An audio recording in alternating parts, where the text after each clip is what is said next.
Bonjour, bonjour, bonjour à tous. Épingler un objectif. Non.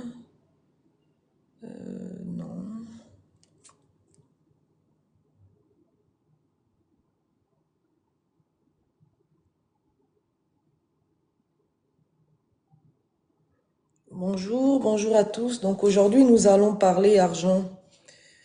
Bonjour Martial Bertrand, bonjour Paul Rossignol, bonjour Hamza, bonjour Mathis. Donc aujourd'hui, nous allons parler argent, comment épargner son argent. Bonjour, bonjour, bonjour. Comment épargner son argent?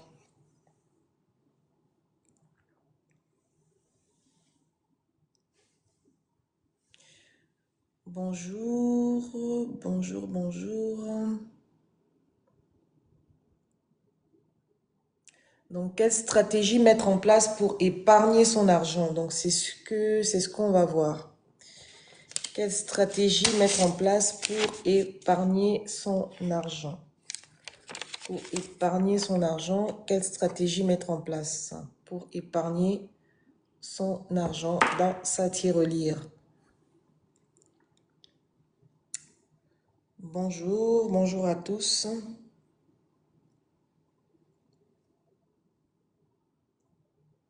Bonjour Dorian, bonjour Hamza. Donc aujourd'hui, nous allons parler argent. Comment épargner son argent en partant de rien du tout.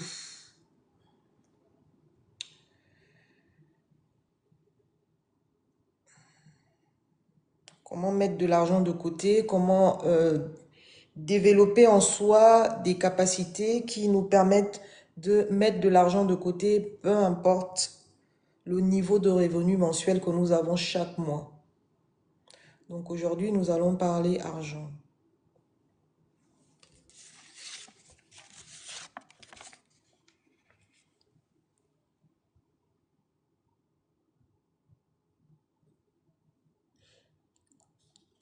Donc aujourd'hui, nous allons parler argent. Nous allons parler argent aujourd'hui. Nous allons parler de l'argent. Comment mettre de l'argent de côté? Comment mettre de l'argent de côté? Comment épargner de l'argent? C'est ce que nous allons voir ensemble. Voilà, voilà, voilà, voilà. C'est ce que nous allons voir ensemble. Comment mettre de l'argent de côté? Comment épargner son argent? C'est ce que nous allons voir. Voilà. Comment mettre de l'argent de côté? C'est ce que nous allons voir. Bonjour Yann. Bonjour Vin. Bonjour Laston officiel. Bonjour. Donc je disais, le thème d'aujourd'hui, c'est quelle stratégie mettre en place pour épargner son argent? Pour mettre de l'argent de côté. Quelle stratégie mettre en place? Il y a pas mal, hein? J'ai quand même épargné beaucoup d'argent, hein? Regardez, mon épargne. Comment mettre de l'argent de côté?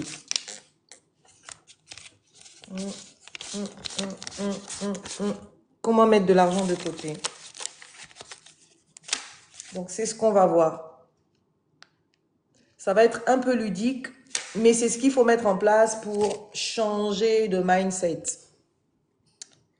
Donc, qui vient là, en fait? Il y a quelqu'un qui est en train de venir sur mon live. C'est qui ça?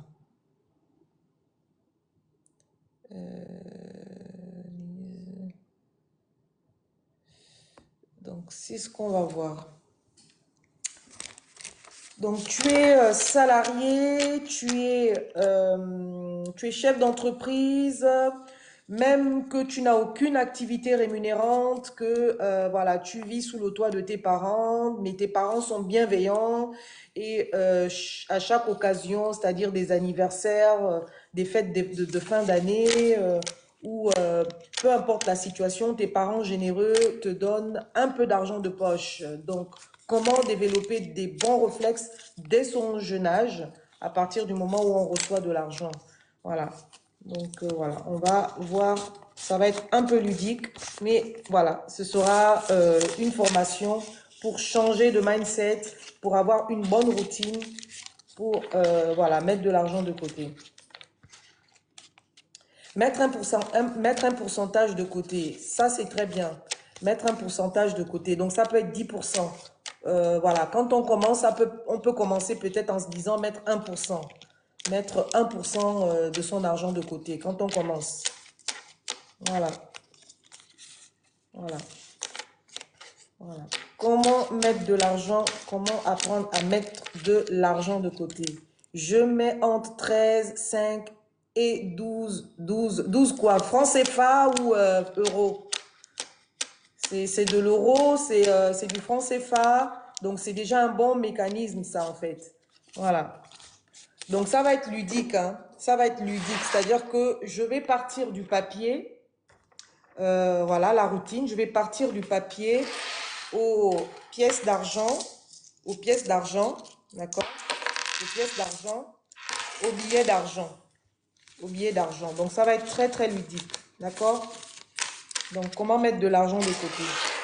Donc, faut pas attendre d'avoir de l'argent pour se dire que je vais mettre de l'argent de côté. Ça, c'est l'erreur que nous faisons tous, de se dire, ben, j'attends d'avoir de l'argent pour mettre de l'argent de côté. Et oui, parce que si tu attends d'avoir de l'argent pour mettre de l'argent de côté, mais en fait, tu n'auras aucune règle intérieure à toi qui te permettra justement de mettre de l'argent de côté. Tu seras comme un panier percé pendant un moment jusqu'à ce que tu te rendes compte que non, il y a quelque chose à l'intérieur de toi qui fait que tu ne mets pas de l'argent de côté. Donc, ce sont des règles qu'il faut apprendre avant même d'avoir de l'argent. Voilà, ce sont des règles qu'il faut apprendre même avant d'avoir de l'argent. Donc, je vais partir de cette feuille-là, d'accord, que je vais découper en 7 jours. Dans la semaine, il y a 7 jours. Donc, je vais découper cette feuille-là en 7 jours, d'accord? Donc, j'ai dit que ça va être un peu ludique, voilà, un peu ludique. Donc, je vais découper cette feuille-là en 7 jours, voilà. Voilà. Donc là, j'ai 4. Alors, je vais encore couper. Donc, j'ai des ciseaux, j'ai une feuille et je vais découper cette feuille en 7 jours. Voilà. Voilà. Donc, voilà, voilà. Donc, je pars. Voilà. En 7 jours. Donc, ces bouts de papier, vous allez vous dire que ce sont des billets d'argent. Ce sont des billets d'argent. Donc, pour l'instant, il n'y a pas d'argent. Vous n'avez pas d'argent, vous n'avez pas de revenus. Mais l'idée, c'est de formater son esprit à mettre de l'argent de côté lorsque l'argent va rentrer dans ta vie. Donc, l'idée, c'est de formater ton esprit pour que le jour où tu auras de l'argent, tu aies déjà des mécanismes. Voilà, donc voilà, ça, j'ai découpé ma feuille. Voilà, vous découpez votre feuille comme ça, là. Donc, ce sera des billets d'argent. Donc, pour l'instant, il n'y a pas d'argent. Il n'y a pas d'argent qui circule dans votre vie ou vous avez très peu d'argent. Voilà, donc ça, c'est un billet. Ça aussi, c'est un billet d'argent, un billet d'argent, un billet d'argent, etc. Voilà. Donc, sur chaque feuille, voilà, vous mettez une valeur. Hein. Donc, il ne faut pas vous limiter. Ne vous limitez pas. Est-ce que vous pouvez me donner le montant que je peux mettre, par exemple, sur le premier billet? Hein, vous n'êtes pas limité. Hein, ne soyez pas limité parce que pour l'instant, vous n'avez que l'argent dans votre tête, dans votre esprit. Donc, c'est important. Quel est le montant qui vous vient à l'esprit, là, que je pourrais indiquer dans le premier billet d'argent? Voilà, ici je mets quoi? 120 euros. Ne vous limitez pas, mettez des gros montants. 120 euros. Donc le premier billet, c'est 120 euros. J'ai marqué. Mais ne vous limitez pas. Ne vous limitez pas. C'est de l'argent virtuel. Donc surtout, ne vous limitez pas. Ne vous limitez pas. J'ai 120 euros. Qu'est-ce que je peux mettre? Qu'est-ce que je peux mettre sur ce deuxième billet d'argent? Ne vous limitez surtout pas. C'est très important, ne pas se limiter. Donc, j'ai mis 120 euros. Donc, qu'est-ce que je peux mettre? Ne vous limitez pas, je mets 77 euros, mais c'est très peu, hein. Alors, moi, je vais mettre 1 million d'euros. Voilà, je vais mettre 1 million d'euros. C'est de l'argent virtuel. 1 million d'euros. Allez, 1 million d'euros. Voilà, moi, je ne me limite pas. J'ai mis 1 million d'euros, d'accord? Je vous écoute. Voilà, donc 1 million d'euros, j'ai marqué. Voilà. Donnez-moi d'autres montants. Donnez-moi d'autres montants que je vais mettre sur la suite. Je vous écoute. Alors, donc c'est 20 000 euros. Bravo, 20 000 euros. Donc 20 000 euros, ok. Donc 20 000 euros ou francs CFA, parce que voilà, c'est euros ou francs CFA. Alors 20 000 euros, bravo, ne vous limitez pas. Donc là, dans la cagnotte, on a 120 euros, on a 77 euros, on a 1 million d'euros, on a 20 000 euros. Donc je mets quoi d'autre là? Donc ça fait 1, 2, 3, 4. Qu'est-ce que je mets d'autre en fait? Ne vous limitez surtout pas, c'est de l'argent virtuel. C'est de l'argent virtuel, donc ne vous limitez pas. Qu'est-ce que je mets sur ce billet? En euros, d'accord. Qu'est-ce que je mets sur ce billet? On ne se limite pas, surtout pas. Donc, c'est de l'argent virtuel. Donc, apprendre aussi cet enseignement nous permet aussi de ne pas avoir des limitations financières. Voilà, ne pas avoir peur de l'argent, ne pas se mettre des barrières, de barrières spirituelles. Donc, voilà, c'est de l'argent virtuel. Donc, mettez ce que vous voulez sur votre bout de papier. Donc, il m'en reste. Hein. Donc, là, j'ai lundi, mardi, mercredi. Lundi, mardi, mercredi, jeudi, vendredi, samedi, dimanche. Donc, il me manque 3 billets. Voilà. Donc, qu'est-ce que je mets pour vendredi? Quel montant je mets pour vendredi? Quel montant je mets pour vendredi? Je vous écoute. On ne se limite pas. On n'est pas limité financièrement. Donc, il faut viser haut. Il faut viser haut. Quel montant je mets sur ce billet? Sur ce billet? Quel montant je mets? Quel montant je mets? Donc ici, on apprend à épargner de l'argent. Donc on part de rien du tout, on n'a rien, mais on commence à créer de l'argent virtuel et on ne se limite pas. Donc sur ce billet, je mets combien, s'il vous plaît? Donc sur ce billet, je mets combien? J'ai 120 euros, j'ai 77 euros, j'ai 1 million d'euros, j'ai 20 000 euros. Alors moi, je mets 50 000 euros. Je ne me limite pas, je mets 50 000 euros. Voilà, j'ai mis 50 000 euros. Donc, je vous écoute. Je vous écoute. Donc, sur ce billet, qu'est-ce que je peux mettre? Il m'en reste 2. Sur ce billet, qu'est-ce que je peux mettre? Il m'en reste 2. Je mets combien sur ce billet? On ne se limite pas. C'est de l'argent virtuel. Ne soyez pas limité envers vous-même. C'est de l'argent que vous pensez. C'est de l'argent que vous avez dans votre tête. Donc, ici, je mets combien? Je mets combien ici, s'il vous plaît? Je mets combien? En euros ou en francs CFA? Je mets combien sur ce billet? Sur ce billet, je mets combien?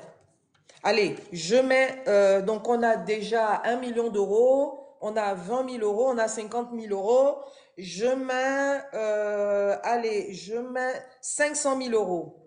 Je mets 500 000 euros. Voilà, on ne se limite pas. C'est de l'argent virtuel. C'est de l'argent virtuel. Alors, le dernier, 20 millions d'euros, parfait. 20 millions d'euros. 20 millions d'euros.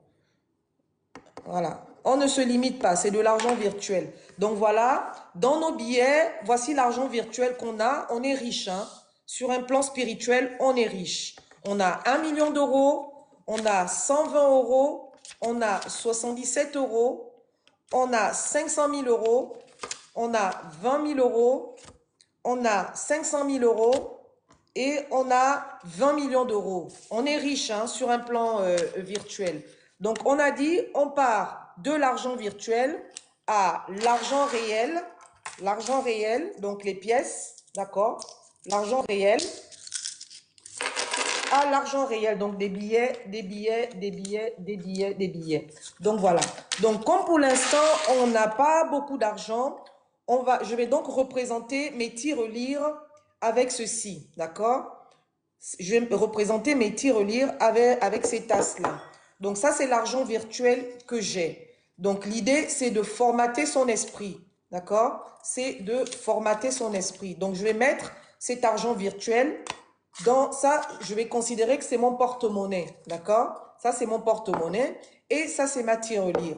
Voilà. Donc, chaque jour, vous vous levez le matin, vous faites vous faites vos activités habituelles. Donc, vous placez ces deux éléments-là, donc votre portefeuille virtuel et votre tirelire virtuel à un endroit stratégique que vous n'allez pas oublier, à un endroit que vous n'allez pas oublier du tout. Donc, vous vous levez et vous choisissez l'heure à laquelle vous allez faire cet exercice-là. Donc, tous les jours, vous le faites jusqu'à ce que votre esprit va vous amener à basculer vers l'argent virtuel, vers l'argent réel.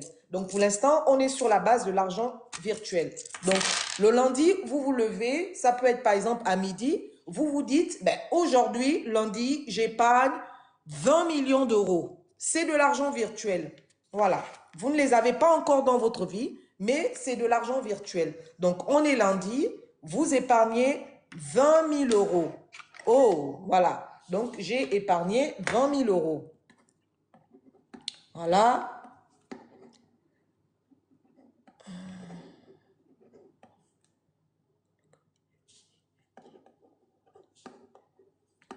Voilà. Donc, on est lundi, voilà. Donc, j'épargne de l'argent virtuel. Donc, je vais épargner 20 000 euros. Donc, lundi, on épargne 20 000 euros. Donc, mardi arrive, pareil, on se lève, on est mardi et on va se dire, virtuellement, on a épargné 500 000 euros. Donc, aujourd'hui, j'ai épargné, on est mardi, j'ai épargné 500 000 euros. Donc, c'est de l'argent virtuel. On est mercredi, pareil, à une heure bien précise. Vous vous dites, vous épargnez 20 000 euros. Voilà, c'est de l'argent virtuel. Mais à force de vous dire cela, ça va shifter votre mindset, ça va changer quelque chose dans votre esprit. Donc, on est jeudi, je vais épargner 50 000 euros. Voilà, donc ça, c'est ma cagnotte, ça, c'est mon portefeuille. On est vendredi, je vais épargner 77 euros. Donc, vous faites cet exercice-là tout le temps, pendant 1 mois, 2 mois, 3 mois, 4 mois, 5 mois, 6 mois, voire 1 an, jusqu'à ce que quelque chose se passe dans votre tête. C'est-à-dire que vous sentirez que vous êtes prêt, en fait, à épargner l'argent réel. Donc là, on est samedi. Samedi, vous vous dites que j'épargne 120 euros. Donc, vous le mettez dans votre cagnotte, dans votre tirelire. Voilà, il ne vous reste plus que 1 million d'euros dans votre porte-monnaie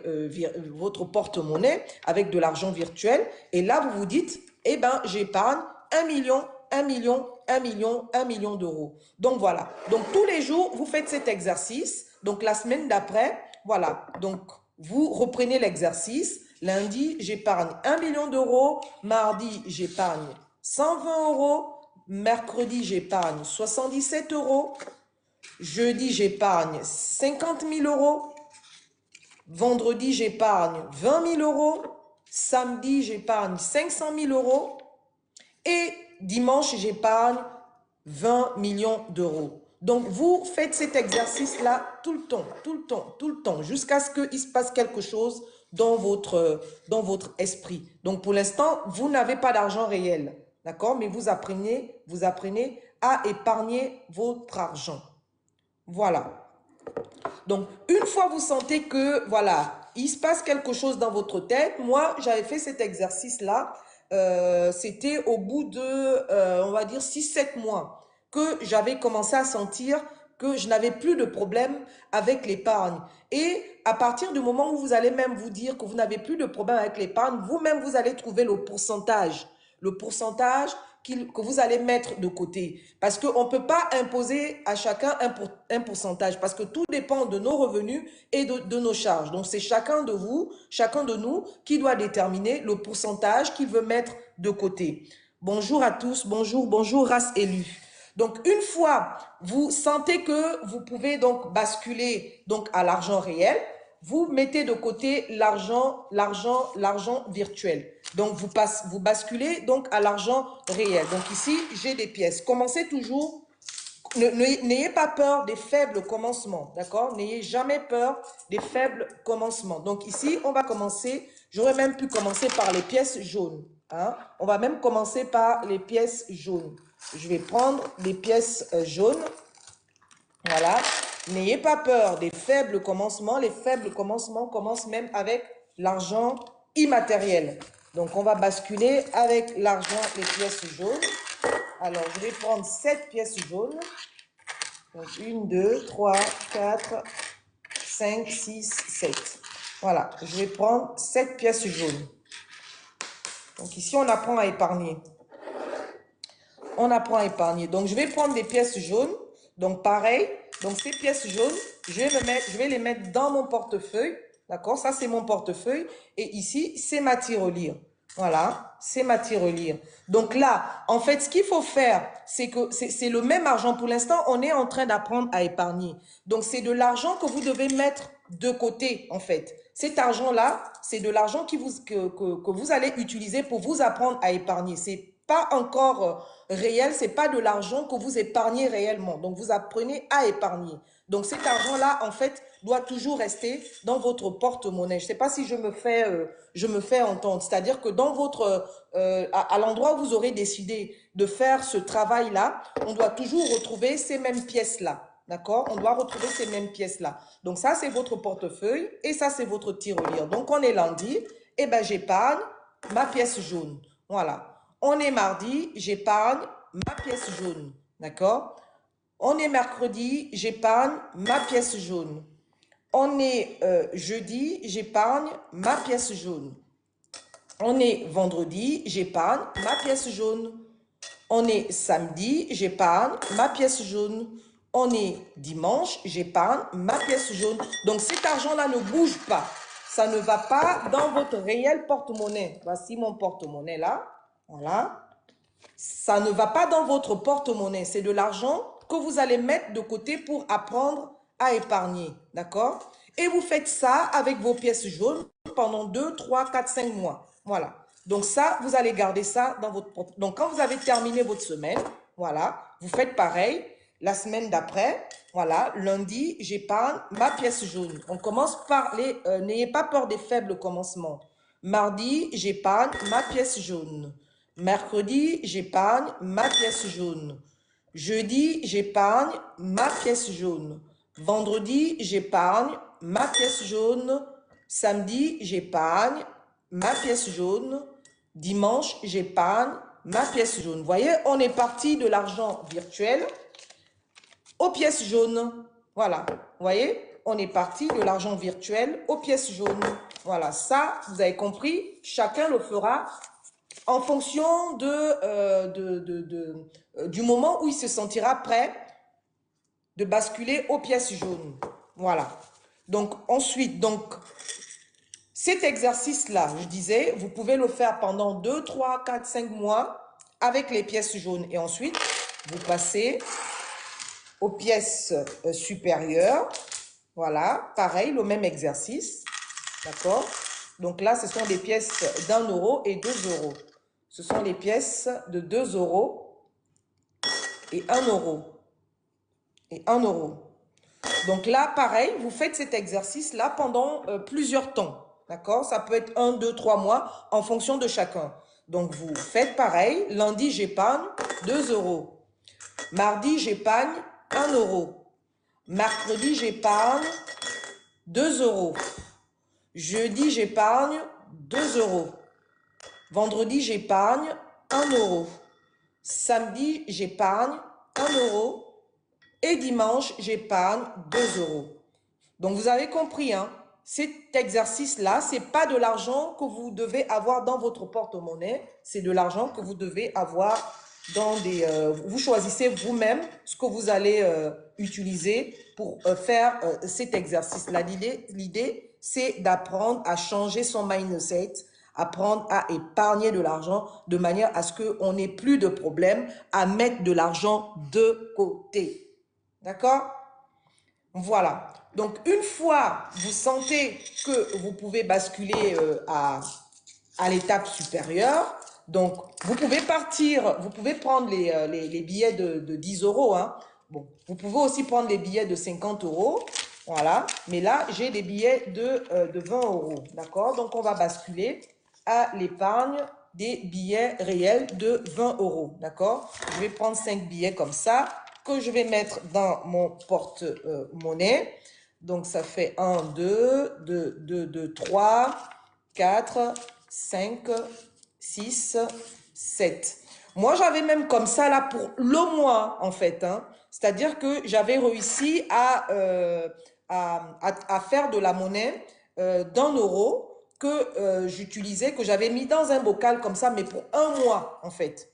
Donc là, je fais simple, je vous montre l'exercice sur la base d'une semaine, mais vous pouvez faire l'exercice et remplir votre bocal avec des pièces pour un mois. Voilà, pour un mois. Donc on va le faire sur la base d'une semaine. D'accord? Donc là, on a des billets de 20 euros. Donc ça, c'est notre porte-monnaie qu'on va laisser à un endroit stratégique l'endroit stratégique, c'est l'endroit qui nous permettra de ne pas oublier l'exercice le jour. Voilà, c'est un endroit qui nous permettra de ne pas oublier cet exercice-là le jour. Donc, vous venez. Donc, lundi, j'épargne 20 euros. Voilà. Mardi, j'épargne 20 euros. Mercredi, et vous le dites bien, il faut bien le penser, il faut bien vous le répéter dans la tête, c'est important. Parce qu'il faut que ça rentre là-dedans. Voilà. Mercredi, j'épargne 20 euros. Jeudi, j'épargne 20 euros. Vendredi, j'épargne 20 euros. Samedi, j'épargne 20 euros. Dimanche, j'épargne 20 euros.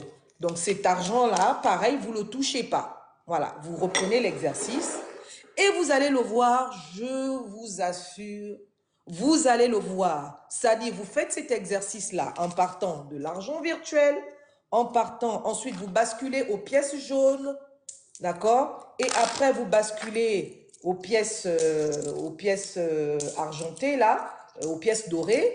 Et ensuite, vous basculez, vous terminez avec les billets d'argent. Je vous assure, vous allez commencer à réellement épargner votre argent. Et vous n'allez pas le toucher. Je vous assure. Vous faites ça pendant un an. Je vous assure, vous allez savoir épargner votre argent. Même si vous n'avez rien du tout, vous allez savoir épargner votre argent. C'est vous-même qui allez vous dire le montant que vous allez épargner. Et donc, pour arriver à épargner, pour ceux qui sont en Afrique,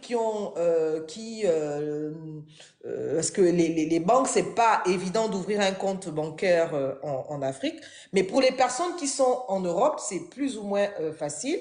Pour les personnes qui sont en Europe, c'est l'ouverture d'un compte épargne. Donc, vous ouvrez votre compte épargne rattaché à votre compte courant. Pour les personnes en Afrique qui ne peuvent pas ouvrir un compte épargne, c'est de thésauriser. Vous thésaurisez tout simplement et vous cachez bien votre argent à un endroit où les personnes mal intentionnées peuvent venir remettre en cause cette force-là que vous avez mis en place. De toutes les façons, même si on vous vole votre argent, puisque c'est quelque chose qui est en vous, vous allez reconstituer votre épargne. Dans tous les cas, vous mettez votre argent à un lieu sûr. Si vous voulez thésauriser, vous thésaurisez votre argent, c'est-à-dire vous mettez l'argent à un endroit où une personne mal intentionnée ne viendra pas casser votre élan. Et si vous avez la possibilité d'ouvrir un compte épargne, vous ouvrez votre compte épargne en banque qui est rattaché à votre compte courant. Donc, ne vous mettez pas aussi à épargner systématiquement. Parce que si vous vous épargnez systématiquement, à un moment donné, vous allez vous retrouver à aller puiser votre épargne. Épargnez intelligemment. Épargnez intelligemment. Épargner de manière intelligente, c'est de vous dire, voici ce que j'ai comme charge. Donc, vous listez, vous prenez un bout de papier pareil. Vous prenez un bout de papier. Donc, ça, c'est l'étape supérieure, l'étape d'après, lorsque vous allez vraiment rentrer dans l'épargne réelle. C'est-à-dire que vous devez être capable de lister toutes vos charges et tous vos revenus. Vous devez être capable de vous dire que par mois, je gagne 1000 euros. D'accord? Vous mettez sur la colonne ressources ou revenus, refusé. Donc, vous mettez sur la colonne ressources ou revenus vos différents revenus. Donc, si vous touchez 1000 euros, vous mettez 1000 euros. C'est aussi une manière de mettre une lumière sur vos revenus. Là où il n'y a pas de la lumière, c'est les ténèbres qui règnent. Là où il n'y a pas de la lumière, c'est les ténèbres qui règnent. Si vous ne mettez pas de la lumière sur votre argent, ben, votre argent sera gouverné par des forces que vous ignorez. Vous aurez des sollicitations venant ci et là et vous serez comme un panier percé parce qu'en fait, vous n'avez pas mis de la lumière sur votre argent. Donc, vous verrez, vous serez sollicité à gauche et à droite. Votre argent partira pour couvrir les besoins d'autres personnes et non vos propres besoins. Donc, mettez de l'argent sur mettez de la lumière, de l'éclairage sur votre comptabilité, on va dire. Donc, tenez une comptabilité, en fait, mensuelle. Donc, sur la partie ressources, vous mettez bien le montant que vous touchez par mois. Mettez bien le montant que vous touchez par mois. Mettez-le, n'ayez pas peur. Si c'est 50 euros, mettez 50 euros parce que c'est ce qui vous permettra de vous dire, au lieu d'épargner 50 euros, non, je ne peux pas épargner 50 euros parce que c'est 50 euros que je touche par mois. Voilà, donc je vais plutôt épargner 1 centime, voilà, parce que j'ai 50 euros de revenus par mois.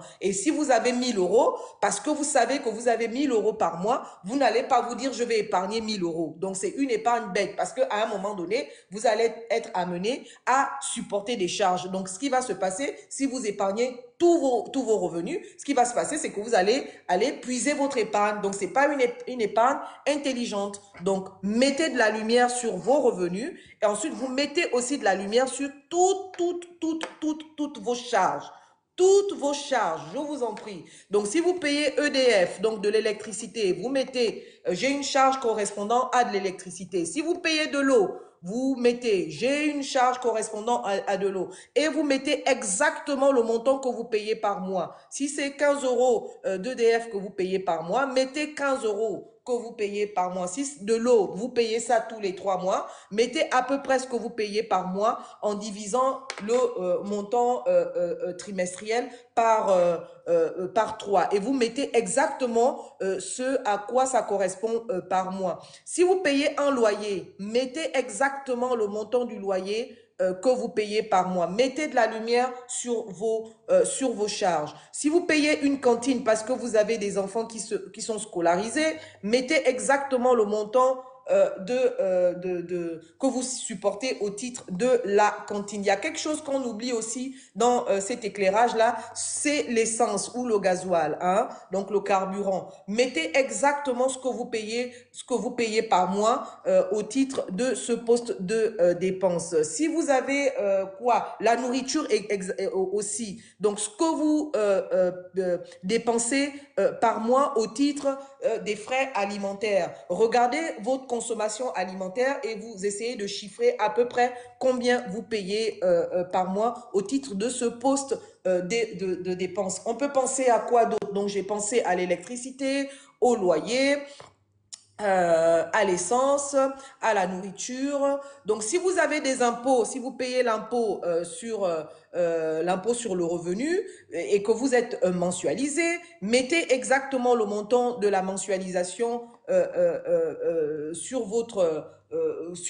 dans votre comptabilité. Si vous payez une taxe foncière, mettez exactement aussi le montant de la taxe foncière que vous réglez. Ça peut être quoi comme charge? Aidez-moi s'il vous plaît. On peut avoir quoi comme charge? Si vous envoyez de l'argent à vos parents, votre père et votre mère, vous êtes à l'étranger, mettez exactement le montant aussi que vous envoyez, ou vous pouvez prévoir en fait, prévoyez plutôt une petite enveloppe correspondant à l'aide familiale. L'aide familiale, voilà, l'aide familiale. Vous mettez une petite enveloppe correspondant à l'aide familiale. Donc, voilà. Donc, le transport, voilà, le transport, donc c'est l'essence. Donc, pour ceux qui n'ont pas de voiture, ça va donc le transport, donc les tickets de métro, les tickets de bus. Donc, ça aussi, vous le mettez. Donc, ça, c'est l'équivalent de ceux qui ont un véhicule, ça va être l'essence.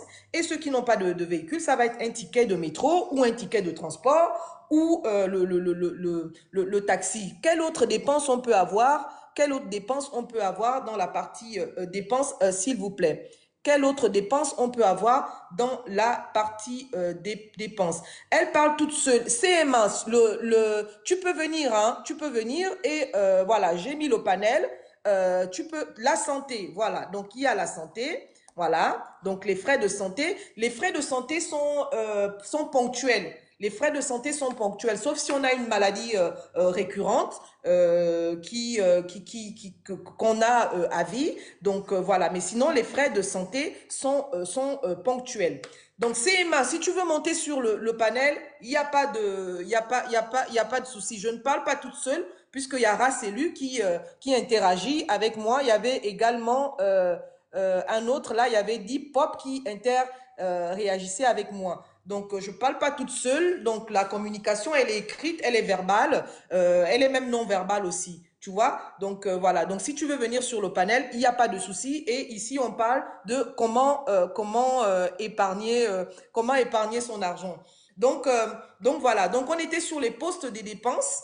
On était sur les postes de dépenses. Quelles dépenses il peut y avoir? Quelle autre dépense il peut y avoir? Donc, j'ai cité EDF, j'ai cité l'eau, j'ai cité le loyer, la cantine, l'essence, euh, la nourriture, les impôts, la taxe foncière, l'aide familiale, la santé.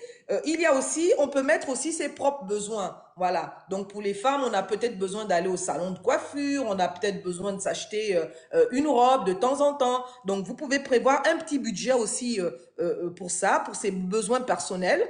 Voilà, faut pas oublier ça, besoins personnels. Voilà. Quelle autre dépense on peut mettre dans notre tableau, s'il vous plaît?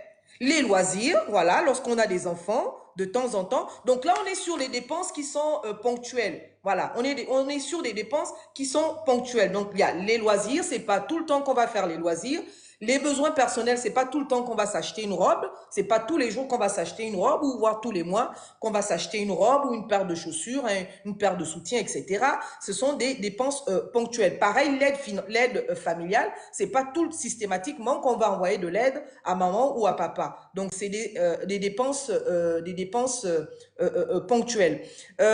Donc par contre, la nourriture, il faut se nourrir tous les jours. L'essence, il faut les tickets de transport, c'est voilà, c'est tous les jours parce il faut se rendre au travail, etc., etc. Donc voilà. Donc quelle autre dépense on peut avoir? Quelle autre dépense on peut avoir, s'il vous plaît? Donc, quelle autre dépense on va avoir? Donc, voilà. Donc, l'idée, c'est de mettre de la lumière sur nos dépenses. Voilà. C'est de mettre la lumière sur nos dépenses parce qu'une fois on a listé toutes nos dépenses, on sait que par mois, si on a un revenu, par exemple, de 1 000 € et qu'on a des dépenses mensuelles qui se lèvent à 900 €, d'accord? Il nous reste 100 €. Qu'est-ce qu'on fait de ces 100 €? Hein? Qu'est-ce qu'on fait de ces 100 €? C'est ça? Est-ce que ces 100 €, on les intègre dans le poste aide familiale, sachant qu'on a déjà prévu cette enveloppe-là? Est-ce qu'on l'envoie dans les besoins personnels?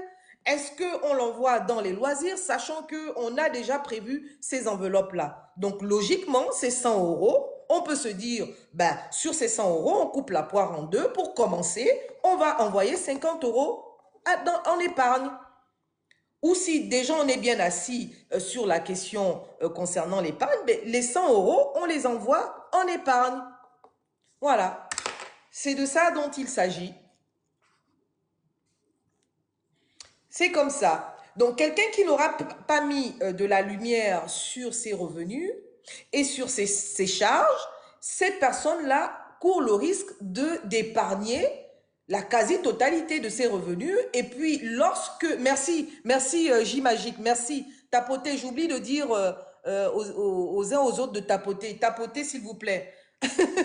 Tapoter. Donc, n'hésitez pas aussi à monter sur le panel. Donc, le risque de ne pas mettre de l'éclairage sur ses revenus et sur ses charges, c'est le jour où on a un revenu, ben, c'est de se dire ben, comment on s'est épargné, comment nous, on a mis en œuvre le mécanisme de l'épargne, on va se dire ben, on a 1000 euros, on va aller épargner 900 euros. Et alors qu'on a les charges qu'on a listées, à savoir EDF, l'eau, le loyer, la cantine, l'essence, la nourriture, l'impôt, la taxe foncière, l'aide familiale, la santé, les besoins, les loisirs. Et puis quand arrive la facture d'EDF, on se dit, ah ben on n'a plus d'argent, mais qu'est-ce qui se passe? On va taper sur l'épargne. Non, c'est pas comme ça qu'il faut faire. On va taper sur l'épargne et quand la facture de loyer arrive, oh, ah mais voilà, je n'ai laissé que 100 euros, j'ai épargné 900 euros. Mais qu'est-ce qui se passe? On va taper sur l'épargne. Non, il faut mettre de la lumière sur ses charges, mettre de la lumière sur ses revenus et dire combien de charges on a par mois. J'ai pris l'exemple de quelqu'un qui a 1000 euros de revenus. Cette personne se dira, ben, j'ai 900 euros de revenus, il me reste 100 euros. Donc, à partir du moment où j'ai 900 euros de revenus, je vais laisser dans mon compte épargne courant, dans mon compte courant, je vais laisser 900 euros et je vais transférer, je vais virer sur mon compte épargne 100 euros ou 50 euros. Et en faisant ce travail-là, je ne vais pas toucher mes 50 euros ou 100 euros que j'ai mis dans mon compte épargne parce que dans mon compte courant, j'ai laissé 900 euros, 950 euros pour faire face à mes besoins mensuels. Voilà. Donc, vous avez compris? Donc, c'est important d'avoir ce tableau-là. Parce que, comme je disais tantôt pour les chrétiens, là où il y a les ténèbres, là où il n'y a pas la lumière, règnent les ténèbres. Donc, si vous ne vous faites pas ce tableau-là, vous savez pertinemment que chaque fin du mois, il y a ce qu'on appelle les charges fixes et les charges spontanées. Donc, si vous ne connaissez pas quel est le montant de votre charge fixe, qu'est-ce qui va se passer? Mais vous aurez une sollicitation familiale qui viendra vous dire, ben, moi j'ai besoin de 500 euros, hein? J'ai besoin par exemple de 500 euros, d'accord? Vous ne connaissez pas quelles sont vos charges, qu'est-ce qui va se passer? Vous allez envoyer 500 euros à l'enveloppe aide familiale alors que vous n'avez que, comment dire, 1000 euros. Donc ce qui va se passer, c'est que vous allez vous retrouver à découvert. Vous allez vous retrouver avec un découvert. D'accord? Puisque vous avez envoyé 500 euros, il va vous manquer 400 euros. Il va vous manquer 400 euros dans votre comptabilité et c'est votre banque qui va supporter ces 400 euros-là et vous allez vous retrouver à découvert bancaire. Et parce que vous allez vous retrouver à découvert bancaire, vous ne pourrez pas épargner. Et pourquoi on se retrouve là? On se retrouve là parce que, en fait, vous n'avez pas mis de la lumière sur votre comptabilité. Vous voyez? Vous n'avez pas mis de la lumière sur votre comptabilité. À partir du moment où vous mettez de la lumière sur votre comptabilité, vous êtes capable de vous dire, mais non, je ne peux pas envoyer 400 euros au pays. Je ne peux pas envoyer 400 euros au pays parce que ces 400 euros, je ne les ai pas. Voilà, ces 400 euros, je ne les ai pas. Même si j'ai de l'argent disponible, mais en réalité, ces 400 euros sont déjà affectés à mes charges mensuelles. Donc, 400 euros, je ne peux pas. Donc, sur l'argent, sur les 400 euros qu'on me demande, je ne vais envoyer parce que en réalité, je n'ai que 100 euros de disponible. En réalité, sur mes 1000 euros, je n'ai que 100 euros de disponible. Ben, ce que je vais faire, au lieu d'envoyer tous les 100 euros de disponible, je vais envoyer 50 euros. Je vais envoyer ma contribution au pays. Je vais envoyer 50 euros. Et comme ça, mes charges sont sécurisées. Mes charges mensuelles sont sécurisées. Je pourrai payer avec mes 1000 euros toutes mes charges. Il va me rester 50 euros. Et bien, les 50 euros, je vais les envoyer dans mon compte épargne. Donc, c'est ce fonctionnement-là qu'il faut avoir. Comprenez? Merci Race élu pour la rose. Merci Race élu pour la rose. En tout cas, merci. Merci. Donc, voilà. Donc, c'est ce travail-là qu'il faut faire et ce travail-là est à faire tous les mois. Je vous assure, le mois où vous oubliez de faire ce travail-là, vous retombez dans le piège de l'entourage. vous retombez systématiquement dans le piège de l'entourage. Donc, il faut toujours avoir ce tableau-là avec soi. Parce qu'il y aura des mois où vous aurez effectivement des dépenses spontanées, des dépenses de santé qui viendront vous affaiblir. Parce que si vous avez, par exemple, une dépense de santé qui va au-delà, je vais vous dire, par exemple, vous avez une dépense spontanée qui vous réclame, on va dire 500 euros. En réalité, les 500 euros, vous ne les avez pas, puisque vous savez déjà que vos dépenses mensuelles s'élèvent à 900 euros. Et là, un mois donné, vous avez 500 euros qui viennent se greffer à vos dépenses, qui fait que vous avez donc des dépenses qui vont se lever. Je vais faire le calcul, 900 euros plus 500 euros, ça fait 900, 1000, ça fait 1400 euros. Donc, ce mois-là, vous aurez 1400 euros à dépenser. Donc, qu'est-ce qu'il faut faire dans ce cas-là? N'allez pas puiser dans votre épargne. N'allez pas puiser dans votre épargne. Ce que vous allez faire, c'est voir avec un de vos créanciers et dire, ben, je vais échelonner ma dette. Par exemple, dire, si c'est une dette si les 500 euros, on ne peut pas l'échelonner, voir peut-être avec le bailleur, hein, le loyer, et expliquer que ce mois-là, je ne pourrai pas payer le loyer parce que j'ai une difficulté. Expliquer au bailleur que le mois d'après, vous allez régler le loyer comme il faut, ou demander au bailleur de vous faire un échéancier. D'accord? Donc, une facilité de paiement. Donc, ce qui fait que vous avez mis en place une stratégie qui ne va pas vous amener à aller puiser dans votre épargne. Vous voyez? Vous comprenez? Donc, voilà. Donc, c'est en faisant ce travail-là que vous pourrez arriver à ce raisonnement-là. Vous comprenez? Donc, si vous avez des questions, n'hésitez pas. Vous voyez ce que je viens de dire? C'est-à-dire que là, vous pouvez avoir... alors, je sais que, par exemple, pour ce qui est des impôts, en général, c'est mensualisé. Donc là, c'est mensualisé. Donc, les loisirs aussi, c'est vous qui décidez d'amener vos enfants à tel endroit ou de partir à tel endroit. Donc ça, vous pouvez avoir un contrôle. Donc, vous pouvez avoir un contrôle sur cette dépense-là. Mais la santé, vous pouvez ne pas avoir de contrôle. Vous pouvez ne pas avoir de contrôle sur la dépense liée à la santé. Donc là, vous pouvez effectivement avoir une facture que vous n'avez pas anticipée. Et donc, si vous vous retrouvez face à cette situation, demandez à un de vos créanciers une facilité de paiement. Et ceci pour ne pas aller puiser dans votre épargne. Si ça se trouve, votre épargne, quand vous regardez le montant qu'il y a dans votre épargne, en fait, en réalité, vous êtes solvable. En réalité, vous êtes solvable. En réalité, votre épargne vous permet même de faire face à cette dépense de santé. Mais comme vous avez appris à épargner avec l'exercice qu'on a mis en place là, c'est-à-dire on est parti de l'argent virtuel à l'argent réel. Donc vous êtes maintenant une personne qui sait épargner. Ben lorsque la dépense imprévue arrive, vous n'allez pas taper dans votre épargne. Vous demandez à avoir des facilités de paiement. Voilà.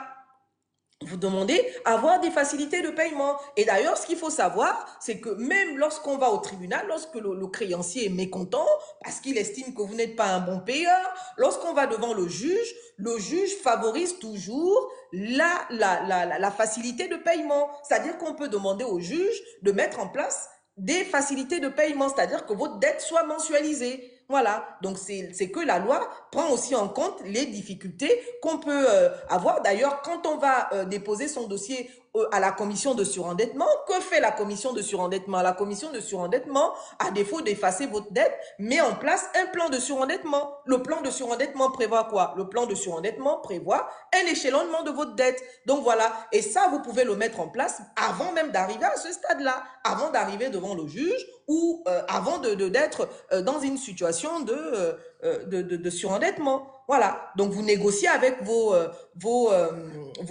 créanciers pour mettre en place des facilités de paiement qui vont vous éviter d'aller taper dans votre épargne. Vous voyez? Et c'est important aussi quand on fait de l'épargne de dire pourquoi on fait de l'épargne. Parce que si vous ne vous donnez pas un objectif, ce pourquoi vous épargnez, mais c'est votre entourage qui va venir donner l'objectif de votre épargne. Donc, c'est important. Donc, vous pouvez épargner de l'argent parce que vous avez un projet de construction. Voilà, vous pouvez épargner de l'argent parce que vous avez un projet de voyage. Vous pouvez épargner de l'argent parce que vous vous dites que c'est en cas de coup dur que je mets cet argent de côté. Vous pouvez aussi vous constituer plusieurs sortes d'épargne. Là, maintenant, c'est quand vous avez de bons mécanismes. Voyez, vous pouvez vous constituer plusieurs sortes d'épargne. Donc, il y en a qui vont avoir des assurances vie. D'accord? Il y en a qui vont mettre en place un plan épargne logement. Il y en a qui vont ouvrir un compte plan épargne logement. Il y en a qui vont mettre à place, je disais, des assurances vie, le plan épargne logement, le PER, le plan épargne retraite. Vous voyez? Donc, plus vous avez mis en place ce mécanisme-là d'épargne, vous allez voir, vous allez pouvoir ouvrir plusieurs sortes d'épargne. Vous comprenez? Voilà, ça peut être une assurance vie, ça peut être un plan d'épargne retraite, ça peut être un plan d'épargne logement ou ça peut être tout simplement un compte épargne, le compte épargne courant. Vous voyez? Donc, vous ouvrez comme ça plusieurs enveloppes dans lesquelles vous allez mettre une épargne avec une finalité bien définie. Donc, voilà.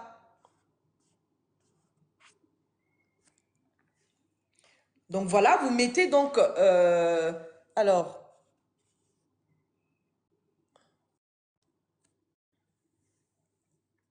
Donc voilà, est-ce que vous avez des questions?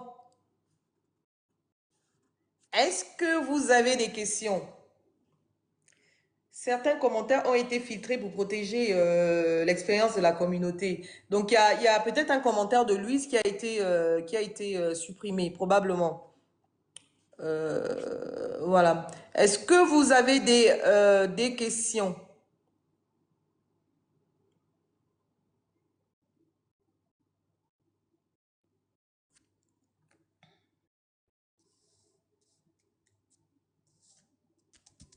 Donc, si vous n'avez pas de questions, moi, je vais m'en aller. En tout cas,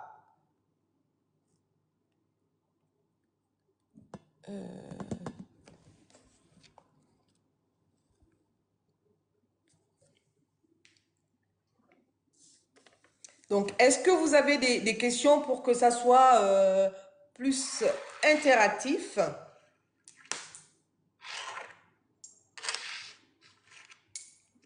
Est-ce que vous avez des questions sur tout ce qui a été dit?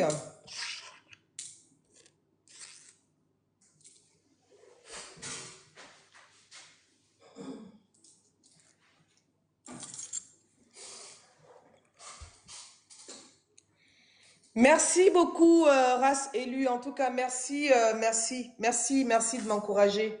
Merci.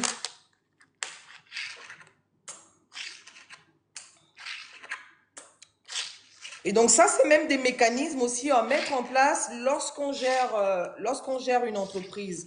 Lorsqu'on gère une entreprise, l'argent, le chiffre d'affaires de l'entreprise ne doit pas être confondu avec la rémunération du chef d'entreprise. Parce qu'il y a souvent cette confusion-là. Le chef d'entreprise doit être à même de lister les différentes dépenses de son entreprise, qui sont en général les mêmes. Hein. Une entreprise supporte les charges liées à l'électricité, une dépense liée à l'eau, des charges liées à un loyer. Si le local dans lequel l'activité est exploitée n'est pas un local appartenant à l'entreprise, donc l'entreprise va être amenée donc à supporter un loyer. Donc l'essence, bon, l'essence là c'est particulier. Donc du coup, qu'est-ce qu'on peut rajouter aux charges entrepreneuriales? Donc on peut avoir la fourniture donc des matières qui sont destinées donc à la vente. Hein. Voilà. Donc il y a les charges salariales, donc tout ce qui est salarié, tout ce qui est voilà paiement de salaire ou charges sociales. Donc voilà. Donc le chef d'entreprise doit être capable de lister toutes les dépenses supportées par son entreprise. Donc une fois il y a la TVA, si l'entreprise est assujettie à la TVA, si l'entreprise paye l'impôt sur les sociétés. Donc, il y a l'IS également. Donc, voilà. Donc, l'entreprise, le chef d'entreprise doit être capable de lister toutes les dépenses liées à son activité. Et une fois le chiffre, à partir du moment où l'entreprise dégage un chiffre d'affaires, le chef d'entreprise doit d'abord mettre de l'argent de côté correspondant aux charges de l'entreprise avant de se dire je veux me payer. Voilà, voilà. Parce que si le chef d'entreprise priorise d'abord son paiement, il y a un fort risque que l'entreprise soit en situation de cessation de paiement. Donc voilà, donc ce travail-là qu'on vient de faire là est valable aussi pour les chefs d'entreprise. Donc, le chef d'entreprise doit d'abord reverser la TVA au fisc, ensuite payer ses charges, et une fois les charges de l'entreprise payées, lorsqu'il y a le bénéfice se dégage, donc sur ce bénéfice-là, l'entreprise doit être capable de se dire, ben, il y a une partie qui ira qui sera affectée pour le paiement des fournitures, donc du matériel ou du bien nécessaire à la poursuite donc de l'exploitation de l'entreprise. Et s'il reste, à ce moment, le chef d'entreprise peut se rémunérer. Donc voilà.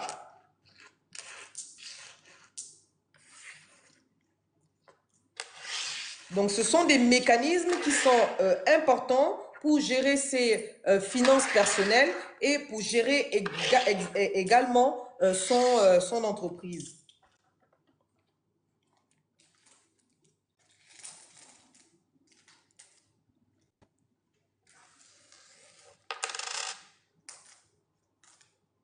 Donc l'argent est tabou.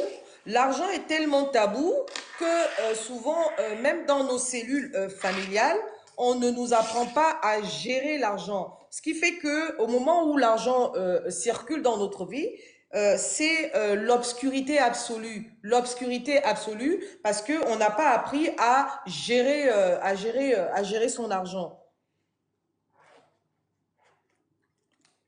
Donc ceux qui ont de l'argent sont même pris pour des voleurs, pour des malhonnêtes. Ceux qui ont de l'argent, oui, sont pris pour des malhonnêtes ou des voleurs, alors que en réalité, il n'en est rien du tout. Ce sont des personnes qui ont tout simplement appris à gérer de l'argent. Ce sont des personnes qui ont appris à mettre de la lumière sur leurs finances en partant des dépenses et des revenus. Voilà. Donc, il faut se réconcilier avec l'argent. L'argent n'est pas tabou, l'argent, c'est pas sorcier. L'argent, c'est une valeur comme tout autre. Il faut se réconcilier avec l'argent. Ce n'est pas normal qu'il y ait de l'obscurité dans notre comptabilité. Donc, il faut apprendre à faire de la comptabilité. D'ailleurs, pour revenir sur l'entreprise, c'est une obligation du chef de l'entreprise que d'avoir une comptabilité journalière. C'est-à-dire que l'entreprise, le chef d'entreprise doit être capable de dire qu'aujourd'hui, j'ai vendu tant et aujourd'hui, j'ai dépensé tant. Donc, c'est ça la comptabilité journalière. Et c'est cette comptabilité journalière qui permettra donc de mettre de la lumière sur ses comptes. Donc, il faut se réconcilier avec l'argent. L'argent, c'est pas le diable. L'argent, c'est pas sorcier. L'argent, c'est pas le diable. L'argent, c'est une valeur. Si toi, tu ne mets pas de la lumière sur ton argent, c'est d'autres personnes qui viendront mettre de la lumière sur ton propre argent et pour t'amener à dépenser cet argent-là dans leur propre intérêt. Si toi-même, tu ne mets pas de la lumière sur ton argent, c'est d'autres personnes qui viendront mettre de l'argent sur ton propre argent pour servir leurs propres intérêts. Donc, il faut apprendre à mettre de l'argent à mettre de la lumière sur ton argent. Donc, c'était l'enseignement du jour.